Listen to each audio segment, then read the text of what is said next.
Situated in the Dnipropetrovsk region, the city of Kryvyi Rih is almost 100 kilometers long but only 20 kilometers wide and is considered to be the longest city in Europe. It is also called the Steel Heart of Ukraine. Historically, the city has been connected with metallurgy and iron mining.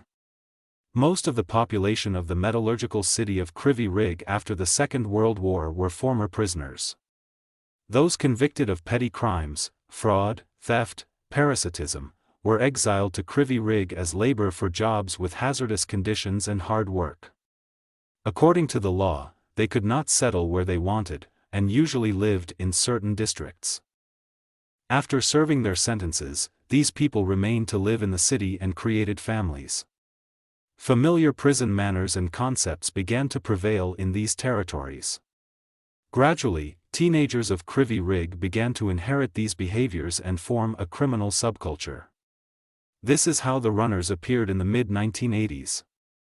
Under the runners, the citizens of Kryvyi Rih considered teenager gangs who were united based on the territorial principle and raided the territories of their rivals. Over 10 years of their existence, 28 teenagers and 1 policeman were killed, and more than 2,000 teenagers were injured, among those hundreds were maimed. Teenagers united into brigades and began to be at deadly feud with other hooligan groups. The association of teenagers took place according to the place of residence, starting from neighborhoods and ending with streets and avenues. The names of gangs also often originated from the district names, for example, BMW, Marshal Vasilevsky's Boulevard, or Vokselny, train station district. However, the gangs were usually called by their rivals simply as Petery, which means faggots. In the city, divided into 7 large districts, there were up to 50 gangs, which included thousands of teenagers. They became a mass phenomenon in the end of 1980s and got known in Kryvyi Rih as runners because of their fighting tactic.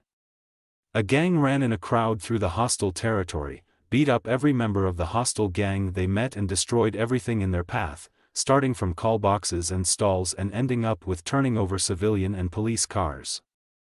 Runs took place with shouting of insulting chants addressed to the opposing gang. Most often, runs happened without warning. Another method of confrontation were pre-arranged meets, when the opposing factions met themselves at an appointed time and place to fight crowd versus crowd. Initially, the runner gangs sorted things out using their fists, but later they already used homemade firearms and explosives, which will take the lives and maim many of them. The weapons were usually made by gang members who were students of technical schools and colleges. They were called gunsmiths and used machines, tools and materials to make weapons in their free time. A self-made gun was easy to make, but dangerous to use. Usually, it was a metal tube wrapped with wire and fixed with screws or metal clamps on a wooden base. Gunpowder or crushed match heads were poured through the barrel, then, a wad made of newspaper was tamped tightly. Bullets cast using melted battery lead or nail heads served as projectiles. The self-made guns were close in their power to real firearms and could seriously injure or even kill. At the same time, they were dangerous for the shooter himself, since design flaws could lead to the explosion of the gun in the hands of the shooter when fired, as it happened with 14-year-old runner Valery Loshaniuk, who died from his injuries in 1990. Moreover, self-made grenades were made using industrial electrical fuses filled with sulfur, saltpeter, manganese as explosive and nails, screws and bearing balls as damage agent. The grenades were equipped with fishing hooks. If landed on the clothes, it hooked on the target and could not be thrown away fast. This happened with a 15-year-old runner. The hooks hitched on his jeans, the explosion damaged his genitals and arteries, and the teenager bled to death before the ambulance arrived. The runners were not divided into left and right, anarchists or neo-Nazis. It was pure violence for the sake of violence. Each group had its own rigid hierarchy and vertical of power.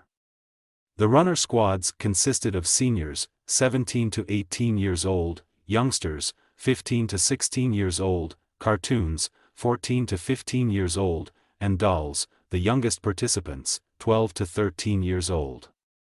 There were no any concessions to the youngest. in 1990, 13-year-old Vitaly Chernikov's skull was broken with a hammer. The boy died. The heads of the gangs were called as rudders. There was special uniform for each age group. For example, seniors wore flat caps, and dolls wore pom-pom hats. The leaders also wore belts with rifle and fuse brand buckles.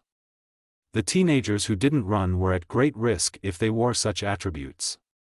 If met by runners, they were asked you for their clothes, and in the best case, the clothes were forcibly took away and their owner was beaten. It was considered as honor to get trophies from an enemy brigade in the fight. Each gang had its own sign or drawing that marked the territory of their district. If somebody could sneak into the rival territory alone and draw the sign of his district there, he got respect of all gang members. There were also unwritten rules among the runners. Usually, teenagers who wasn't members of any brigade, adults and girls were not attacked. However, exceptions occurred. Those boys who didn't run were laid by runners under tribute. If they wanted to get to their place of study and back safe, they had to give their money for lunch every day. No one complained to their parents, and all the more to the police, since severe punishments awaited for this. In addition, the police of Kryvyi Rih had enough work in fighting more dangerous criminals and didn't really care about troubled teens.